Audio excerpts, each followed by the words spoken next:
Hello students, True Maths Without Pen के इस episode में हम लोग रियल नंबर्स और साथ ही रेशनल और इरेशनल नंबर्स को समझेंगे। At first, what are real numbers? All those numbers whose square is non negative called real numbers. वैसी सभी संख्याएं जिसका वर्ग ऋणात्मक ना हो वास्तविक संख्या कहलाती है।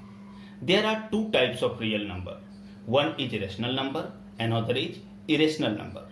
वास्तविक संख्या दो प्रकार की होती है, एक परिमेय संख्या और दूसरा अपरिमेय संख्या। What is rational number? तो all those numbers which can be expressed as p by q and where q not equal to 0 called rational number. वैसी सभी संख्याएं जिसे p बटे q के रूप में व्यक्त किया जा सकता है और जहां q शून्य के बराबर ना हो परिमेय संख्या कहलाती है। एज फॉर एग्जाम्पल 2/3 को हम p by q के रूप में लिख सकते हैं, अंश बटे हर के रूप में लिख सकते हैं, तो ये क्या है? रेशनल नंबर है। जैसे 4/11 हम इसे p by q के रूप में लिख सकते हैं और q के जगह 0 नहीं है, तो यह क्या है? रेशनल नंबर है। जैसे 19/6 p by q के रूप में लिखा हुआ है, न्यूमरेटर बाय डिनोमिनेटर के फॉर्म में है और डिनोमिनेटर के जगह पर 0 नहीं है, तो क्या है? रेशनल नंबर है। इसी तरह 7/19 कहता है 7/19 क्यों? ये तो p by q के रूप में नहीं दिख रहा है। कहते नहीं, ये इंटीजर्स है, लेकिन हम चाहें तो इसको भी by 1 लिख सकते हैं, तो by 1 लिखने के कारण यह भी p by q के फॉर्म में हो जाता है, तो यह भी रेशनल नंबर है।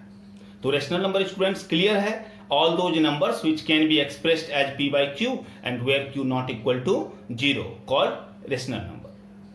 Now what is irrational number?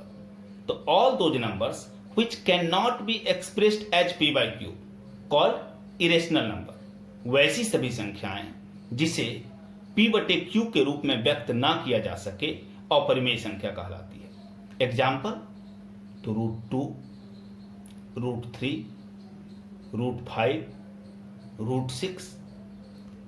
अब स्टूडेंट्स यहां पर ये क्लियर नहीं हो पाता। जैसे रेशनल में बिल्कुल आपने समझा कि p by q के रूप में लिख सकें और q नॉट इक्वल टू 0 हो, तो एग्जाम्पल भी दिख रहा है कि p by q के फॉर्म में है और q नॉट इक्वल टू 0 है। तो रेशनल का डिफिनेशन तो पूरी तरह से सेटिस्फाई करता है, सिचुएशन को समझ में भी आ जाता है रेशनल नंबर क्या है।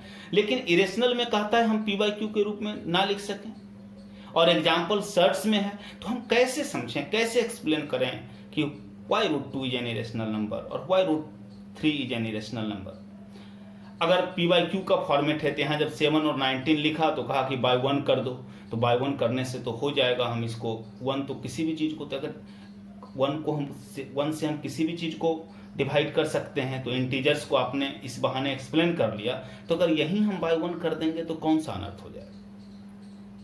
लेकिन फिर भी √2 इरेशनल नंबर तो है। तो कुल मिलाकर ये डिफिनीशन हमें नहीं समझा पा रही है क्लियरली कि व्हाट आर इरेशनल नंबर्स। तो स्टूडेंट्स ये जो दोनों डिफिनीशन अभी हम लोगों ने देखा, ये किस पर है? ये सिंपल फ्रैक्शन के बेसिस पर है। तो आइए हम लोग डेसिमल फ्रैक्शन के बेसिस पर फिर से एक बार रियल नंबर्स के दोनों ही वैरायटी रेशनल नंबर और इरेशनल नंबर को समझने की कोशिश करते हैं। तो रूल्स कहता है कि अगर आपको कहीं पर भी टर्मिनेटिंग डेसिमल दिखे, जब आप डेसिमल फ्रैक्शन की बात करेंगे तो there are 3 types of decimal fraction.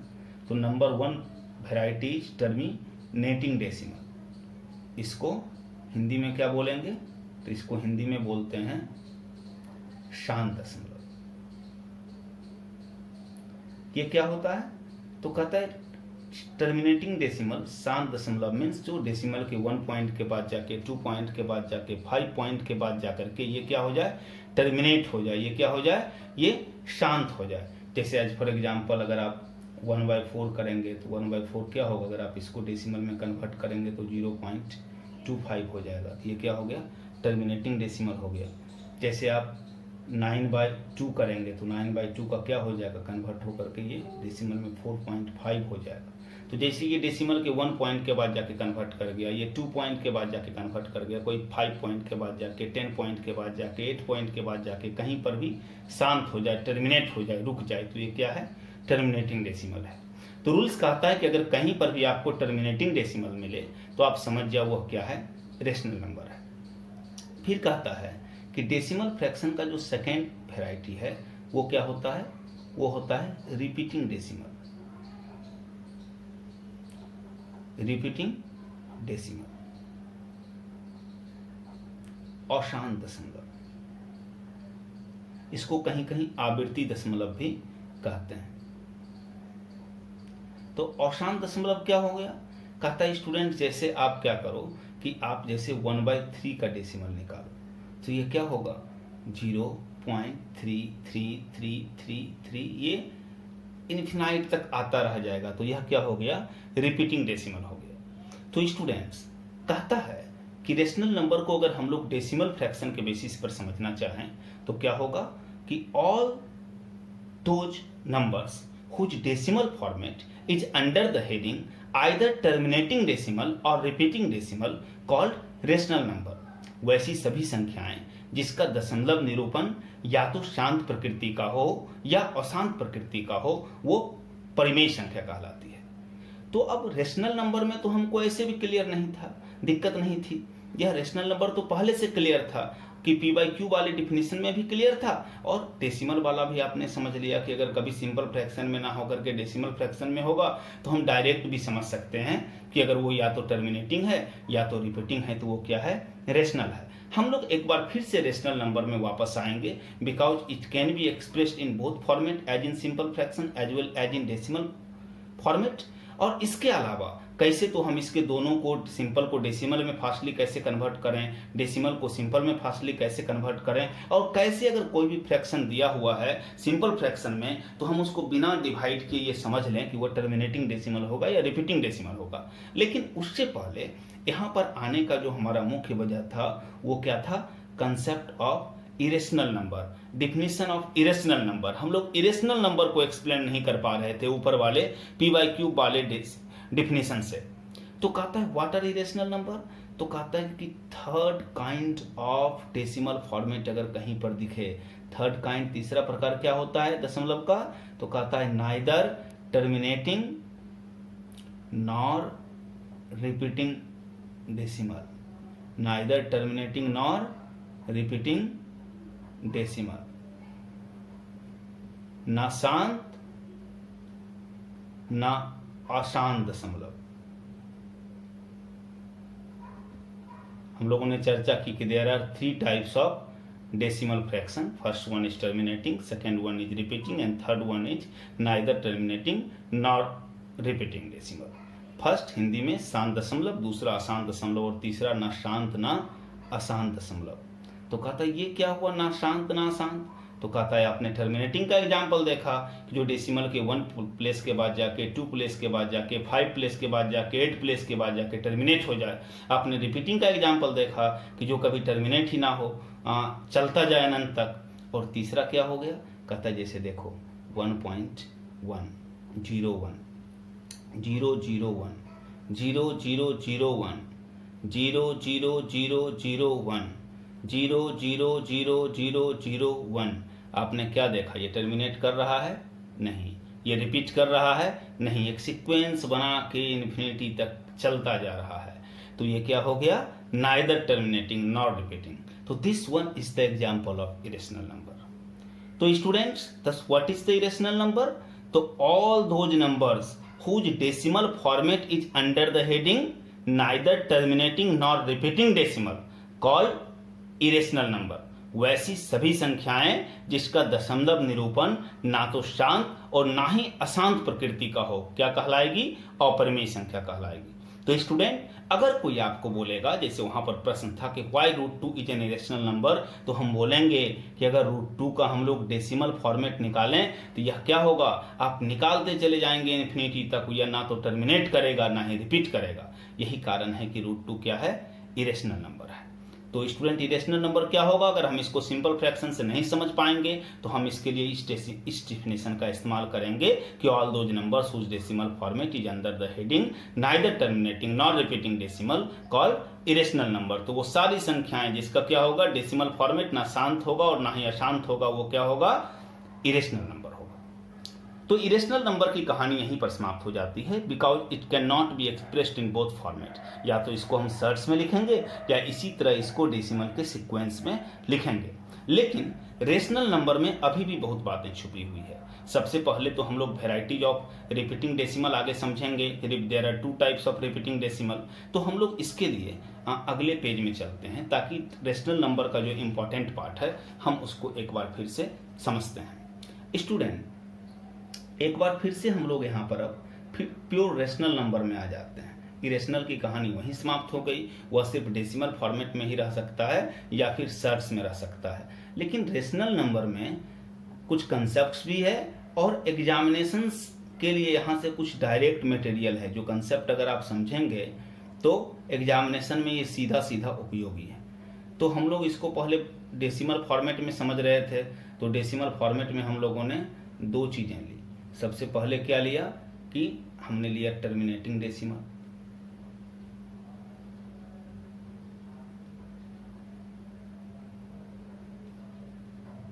शांत दशमलव, और दूसरा हमने लिया रिपीटिंग डेसिमल। दूसरा हमने क्या लिया? दूसरा हमने लिया रिपीटिंग डेसिमल।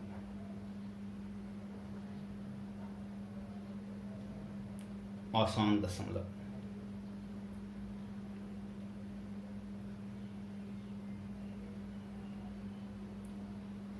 अब स्टूडेंट, टर्मिनेटिंग डेसिमल का मामला तो बहुत ही सिंपल था, वहां भी हम लोगों ने देखा जैसे 18.75, तो ये क्या हो गया? टर्मिनेटिंग डेसिमल हो गया। जैसे 5.621, ये क्या हो गया? टर्मिनेटिंग डेसिमल हो गया। अब है कि अगर टर्मिनेटिंग डेसिमल को हम कैसे डेसिमल से सिंपल फ्रैक्शन में और सिंपल फ्रैक्शन से डेसिमल में बदलेंगे, तो ये आप समझते हैं बहुत ही सिंपल है। जैसे अगर इसको सिंपल फ्रैक्शन में बदलना है तो आप इसका डेसिमल उड़ा दीजिए। तो डेसिमल अगर आप उड़ा दीजिए और क्या कीजिए, डेसिमल के बाद जितना डिजिट है डिनोमिनेटर में 1 पर उतना 0 डाल दीजिए और फिर आप इसको सॉल्व कर दीजिए। अगर आप 25 से कैंसिल हो रहा है तो 25 से क्या हो जाएगा? 4 टाइम्स में 100, और 25 से यहाँ पर लगाएंगे तो 25 से क्या हो जाएगा? तो 25 7 175, और फिर क्या हो जाएगा? तो 12 बच जाएगा, तो फिर 25 5 तो क्या हो गया? 75/4। तो ये इसका सिंपल फ्रैक्शन होगा। तो अगर टर्मिनेटिंग डेसिमल को सिंपल में बदलना है, जैसे अगर इसको बदलना है तो हम क्या करेंगे कि सिंपली दशमलव को उड़ाएंगे और डेसिमल के बाद 3 डिजिट है तो नीचे 3 0 ले आएंगे, और अगर ये कैंसिल नहीं होगा तो यही हमारा आंसर हो जाएगा। तो ये बहुत ही आसान है, ये आप लोग जानते हैं। लेकिन हमें यहाँ पर मूलतः समझनी ये है कि अगर कोई फ्रैक्शन सिंपल फ्रैक्शन दिया हुआ है, आगे चल के हम लोग रिपीटिंग डेसिमल के दोनों 2 वैरायटी होते हैं और दोनों को समझेंगे। इंपॉर्टेंट कंसेप्ट है कैसे हम उसको सिंपल में कन्वर्ट करेंगे। लेकिन एक इंपॉर्टेंट, जब टर्मिनेटिंग के टॉपिक को फिर हम समाप्त कर लें, कि अगर कोई फ्रैक्शन दिया हुआ है तो उस फ्रैक्शन को बिना डिवाइड किए हम कैसे समझेंगे कि वह फ्रैक्शन टर्मिनेटिंग फ्रैक्शन है या रिपीटिंग फ्रैक्शन है। जैसे मान लो एज फॉर एग्जाम्पल कि आपको हमने कुछ फ्रैक्शन दे दिया, जैसे एक फ्रैक्शन दे दिया कि 4/25, जैसे एक दूसरा फ्रैक्शन दे दिया 7/8, जैसे एक तीसरा फ्रैक्शन दे दिया 19/50, और फिर एक फ्रैक्शन दिया कि 17/75, 7/24। अब जैसे ये सारे फ्रैक्शंस आपके पास हैं, जैसे एक और फ्रैक्शन ले लीजिए, जैसे 39/48। अब इस सब फ्रैक्शन को अगर हमको ये पहचानना है कि इनमें से कौन सा टर्मिनेटिंग है और कौन सा रिपीटिंग है, और हम डिवाइड नहीं करना चाहते हैं, तो हम क्या करेंगे? हम इसको कैसे बनाएंगे? तो कहता है इसको स्टूडेंट बनाने का एक बहुत ही सिंपल वर्किंग रूल है। आप इस वर्किंग रूल को समझिए, या आप इस वर्किंग स्टेप को समझिए कि वर्किंग रूल क्या है, कि जो इसका कार्यकारी नियम होगा।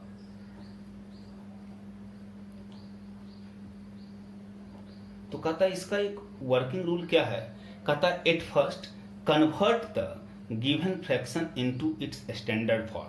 कहता है सर्वप्रथम आप दिए गए भिन्न को इसके मानक स्वरूप में बदल लीजिए। कहता है मानक स्वरूप क्या? कहता है न्यूमरेटर डिनोमिनेटर सिंपलेस्ट फॉर्म में होना चाहिए, ये कटना नहीं चाहिए। अगर कट रहा है तो आप पहले इसको कटा लीजिए। जैसे 4/25 नहीं कटेगा स्टैंडर्ड फॉर्म में, हम एक ही बार सबको बदल लेते हैं। 7/8 नहीं कटेगा स्टैंडर्ड फॉर्म में है। 19/50 भी स्टैंडर्ड फॉर्म में है। 17/75 भी स्टैंडर्ड फॉर्म में है। 7/24 भी स्टैंडर्ड फॉर्म में है। लेकिन यहाँ पर कटेगा, किससे कटेगा? तो 3 से दिख रहा है, तो इसको हम बदल लो पहले। 3 से क्या हो जाएगा 13 और 3 से क्या हो जाएगा 16। तो हमने क्या किया, इसको स्टैंडर्ड फॉर्म में बदल लिया। कहता है स्टैंडर्ड फॉर्म में अगर रहे तो ना रहे तो बदल लो, अगर है तो ठीक है। जैसे ये सारे पहले से स्टैंडर्ड फॉर्म में हैं और एक नहीं था तो उसको बदल लिया। फिर कहता है get the prime factorisation of the denominator. क्या कहता है? आप हर का अभाज्य गुणनखंड निकालो। And if it consist only 2 और ओनली 5 और only 2 and 5 then it is terminating, otherwise repeating. कहता है कि यदि, तो फिर आप क्या करो कि हर का अभाज्य गुणनखंड निकालो, और यदि इसमें सिर्फ 2 हो या सिर्फ 5 हो या सिर्फ 2 और 5 हो तो यह क्या होगा? शांत होगा। 2 और 5 के अलावा कुछ भी होगा तो यह क्या होगा? अशांत होगा। कहते हैं जैसे पहला करके देखो, स्टैंडर्ड फॉर्मेट में यह है ही। अगर हम 25 को क्या करते हैं, इसका प्राइम फैक्टराइजेशन निकालेंगे, डिनोमिनेटर का हर का निकालना है, तो 5 × 5। तो कहता है क्या इसमें सिर्फ 2 या सिर्फ 5? तो सिर्फ 5 है ना, तो इसके डिनोमिनेटर में 5 के अलावा कुछ भी नहीं है, सिर्फ 5 है, तो ये क्या होगा? टर्मिनेटिंग होगा।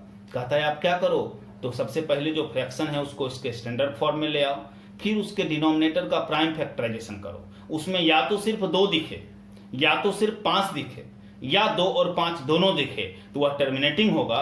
2, 5 के अलावा कुछ भी दिखेगा तो रिपीटिंग होगा।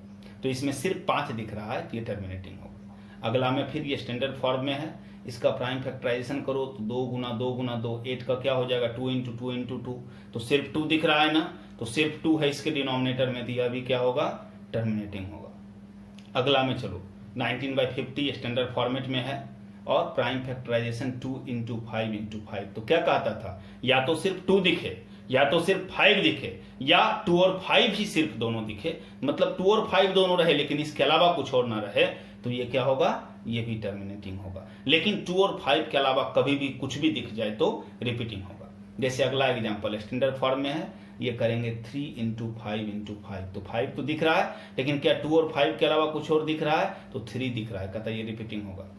डिनोमिनेटर के प्राइम फैक्टराइजेशन में या तो सिर्फ 2 रहे या तो सिर्फ 5 रहे या सिर्फ 2 और 5 दोनों रहे तो वह टर्मिनेटिंग डेसिमल का एग्जांपल होगा, अदरवाइज रिपीटिंग डेसिमल का एग्जांपल होगा। अगला लेते हैं, डिनोमिनेटर का प्राइम फैक्टराइजेशन 2 × 2 × 2 × 3। अब देखो सिर्फ 2 नहीं है, 2 के अलावा 3 भी दिख रहा है, 2 और 5 के अलावा कुछ भी दिखा तो मतलब ये क्या हो गया? यह भी रिपीटिंग हो गया।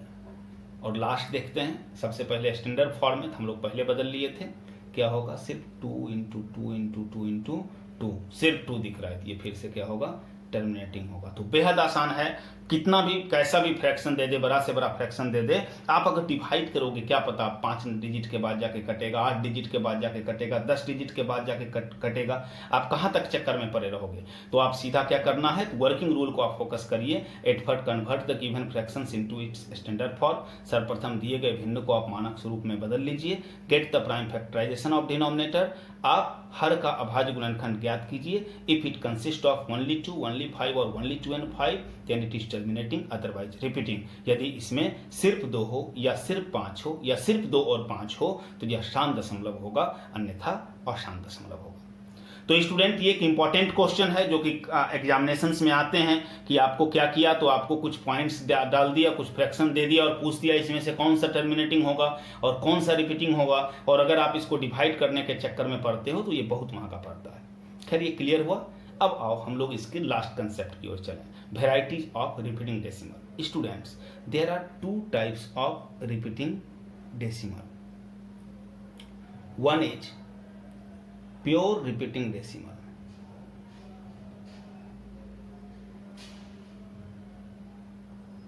one is pure repeating decimal, शुद्ध अशांत दशमलव।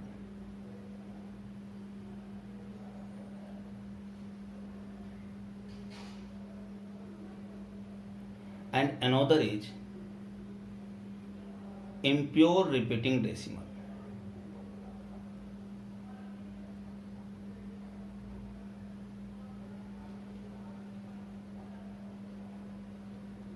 क्या होगा ये? अशुद्ध अशांत दशमलव।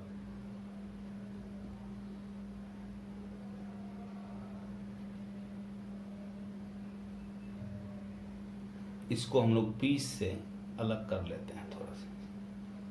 ये क्या है, कैसे समझेंगे? तो रिपीटिंग डेसिमल तो आप समझते हो कि अगर डेसिमल के बाद वो कटे नहीं, इनफिनाइट तक बढ़ता चला जाए। जैसे हम लोग एग्जांपल लिए थे 1/3 का 0.33333। तो कहता है अब इसमें ये दो वेराइटी क्या है, प्योर और इम्प्योर क्या है? तो कहता है स्टूडेंट्स, अगर डेसिमल के बाद जितना डिजिट रहे वो सारा का सारा डिजिट बार बार रिपीट करे तो वह प्योर रिपीटिंग डेसिमल होता है। जैसे मान लो 18.275 275 275, ये डेसिमल के बाद 3 डिजिट है और तीनों का तीनों बार बार रिपीट होता रहे तो ये क्या है? ये प्योर रिपीटिंग डेसिमल है, ये शुद्ध अशांत दशमलव है। लेकिन कभी ऐसा रहता जैसे 18.2757575, यानी डेसिमल के बाद जितना डिजिट है उसमें से कुछ रिपीट करे और कुछ रिपीट ना करे तो क्या हो गया? वो इम्प्योर रिपीटिंग डेसिमल हो गया। जैसे मान लो 18 इसी को एक बार एक तरह और ले सकते हैं 27 और सिर्फ 555 ये रिपीट होता तो ये क्या हो गया? डेसिमल के बाद कुछ रिपीट किया और कुछ रिपीट ना किया तो ये क्या हो गया? इम्प्योर रिपीटिंग हो गया। तो क्लियर है students, what are pure repeating decimals and what are impure repeating decimals? अगर डेसिमल के बाद जितना डिजिट रहे वो सारा का सारा डिजिट बार बार रिपीट हो तो वो प्योर रिपीटिंग है, और अगर डेसिमल के बाद जितना डिजिट रहे उसमें से कुछ रिपीट करे और कुछ रिपीट ना करे तो वो क्या है? इम्प्योर रिपीटिंग है। अब यहां पर स्टूडेंट क्वेश्चन होगा कि कन्वर्जन का, because rational number can be expressed in both format as is simple fraction as well as in decimal fraction. तो जैसे टर्मिनेटिंग में तो बड़ा आसान था कि डेसिमल उड़ाया, डेसिमल के बाद जितना डिजिट है भाई उतना जीरो डाल दिया। तो अगर रिपीटिंग को हम लोग कन्वर्ट करेंगे, प्योर रिपीटिंग को कैसे करेंगे और इम्प्योर रिपीटिंग को कैसे करेंगे? तो क्लास 10th रियल नंबर्स में आपने अगर ये पढ़ा होगा तो आप एक्स मान के इसको 2 इक्वेशन 3 इक्वेशन में ला करके कन्वर्ट करके करते थे। लेकिन यहाँ पर ध्यान दीजिए ये बहुत आसान है, ऑब्जेक्टिव मैथमेटिक्स है और यहाँ पर बहुत मेथड मायने नहीं रखता है। जैसे मान लो 0.37 है और ये दोनों पर एक्रिंग है, मतलब ये प्योर रिपीटिंग है। इसको आपको सिंपल फ्रैक्शन में कन्वर्ट करना है। कहते हैं आप सिंपली क्या करो, जो डाटा है वो डाटा लिखो और जितना पर डिजिट है ना, जितना पर डिजिट पर रैकरिंग है नीचे उतना 9 दे दो आंसर। बिल्कुल उतना ही आसान है जैसे वहाँ डेसिमल उड़ा के आप बाय 1 पर 0 डालते थे। यहाँ पर डेसिमल के बाद जितना डिजिट है अगर प्योर रिपीटिंग को आप कन्वर्ट कर रहे हो नीचे उतना 9 डाल दो। जैसे मान लो 8 पर रैकरिंग है, आप आराम से सिंगल डिजिट है 12, इंटीजर्स को इंटीजर्स की जगह पे रहने दो, 8/9 कर दो, आंसर हो। जैसे मान लो 16.528 पर रैकरिंग है, आप आराम से करो, 16 इंटीजर्स रह गया, 528/999 और ये आपका आंसर हो गया। तो बेहद आसान है स्टूडेंट्स। अगर आप प्योर रिपीटिंग डेसिमल को भी सिंपल फ्रैक्शन में बदलना चाहते हैं तो आप बिल्कुल आसानी से बदल सकते हैं। कैसे बदलेंगे?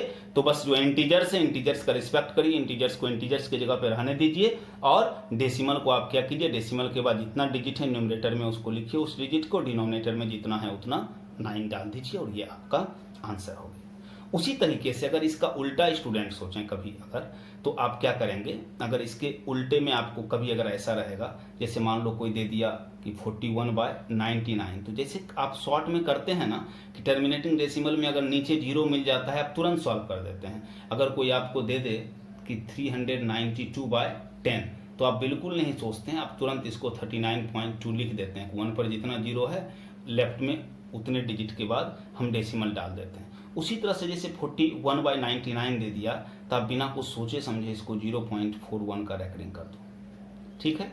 जैसे अगर स्टूडेंट्स मान लो कि हमको 9/7 दे दिया, अब देखो ये इम्प्रॉपर फ्रैक्शन है तो इसका मतलब इसमें मिक्स्ड इंटीजर्स छुपा है, तो इसको पहले मिक्स में बदलो, तो ये हो गया 1 and 2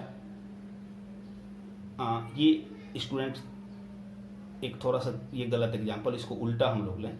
जैसे कि अगर मान लो ये क्योंकि ये जब डिनोमिनेटर में 9 बनने की संभावना रहेगी तभी ये काम करेगा। जैसे मान लो क्या हो गया कि अगर ये क्या हो जाए कि 7/9 हो जाए, तो आप इसको क्या करोगे, सीधा 0.7 आप इसको डाल दोगे और ये आंसर हो जाएगा।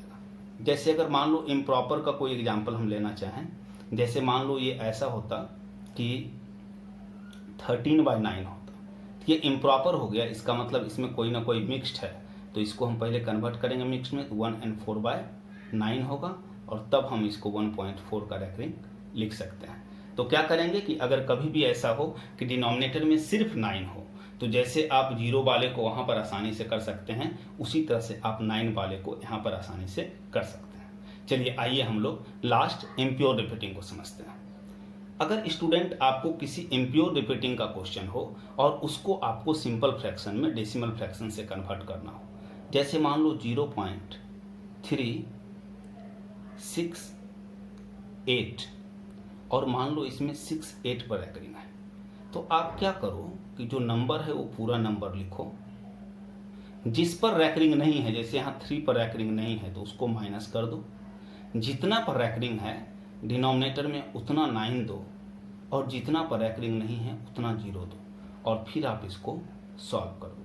जैसे क्या हो जाएगा, ये हो जाएगा 365/990। फिर अगर स्टूडेंट्स ये अगर कैंसिल हो रहा है तो आप इसको कैंसिल करो, जैसे ये 5 से बिल्कुल कैंसिल हो रहा है, 5 7 तो 35 और 5 3 तो 50, और यहाँ पर अगर हम 5 से करेंगे तो क्या हो जाएगा, तो डायरेक्ट लगाएंगे 19 5 द 95 4 तो 40 तो 5 8 द 40, तो ये क्या हो गया। तो हम सिंपली इसको क्या किए, सिंपल फ्रैक्शन में बदल दिए। और भी एक एग्जांपल ले लेते हैं, जैसे मान लो 12.36 और मान लो 7, और इसमें मान लो हम सिर्फ 7 पर रैंकिंग दे रहे हैं, तो क्या होगा स्टूडेंट, एक तो पहले 12 इंटीजर्स है, तो इंटीजर्स को इंटीजर्स की जगह पे रहने दो। अब जो नंबर है वो लिखा, जिस पर रैंकिंग नहीं है वो माइनस कीजिए, यहाँ 36 पर रैंकिंग नहीं है, जिस नंबर पर रैंकिंग नहीं है उसको माइनस कीजिए बाय जितना पर रैंकिंग है नीचे उतना 9 दीजिए और जितना पर रैंकिंग नहीं है उतना 0 दीजिए। अब आप इसको सॉल्व कर दीजिए तो क्या हो जाएगा 12, उसको आप माइनस कर लीजिए, तो 7 में 6 गया 1, 6 में से 3 गया 3 और 3 अपने जगह पर और बाय क्या हो जाएगा 900। तो ये आपका सॉल्यूशन होगा। एक और एग्जांपल ले लेते हैं, जैसे मान लो आपको है 18.2358 और 58 पर रैंकिंग है, तो कहता है 80 इंटीजर से अपने जगह पे रहने दो, 2358 माइनस 23 पर रैंकिंग नहीं है, 23 माइनस करेंगे, 2 डिजिट पर रैंकिंग है 2 9 देंगे और 2 पर रैंकिंग नहीं है 2 0 दे देंगे, क्या हो जाएगा, ये हो जाएगा 18 एंड आप इसको घटा लेंगे तो 2335/9900 और जो कैंसिल होगा आप उसको कैंसिल करके लिख देंगे। तो स्टूडेंट्स ये बहुत ही आसान है कि अगर कभी भी आप कोई भी अगर डेसिमल फ्रैक्शन में इम्प्योर रिपीटिंग पे दिया हुआ है तो आप इसके लिए 2-3 इक्वेशन बनाने की ज़रूरत नहीं है, आप आराम से इस कंसेप्ट का आप इसको इस्तेमाल करके उसको कन्वर्ट कर सकते हैं। तो स्टूडेंट्स ये हम लोग रियल नंबर्स और इसके दोनों ही वैरायटी रेशनल नंबर और इरेशनल नंबर से जुड़े हुए कंसेप्ट और एप्लीकेशंस को इस वीडियो में सीख रहे थे। उम्मीद है कि आप इसे समझ करके इसका फ़ायदा लेंगे। Thank you.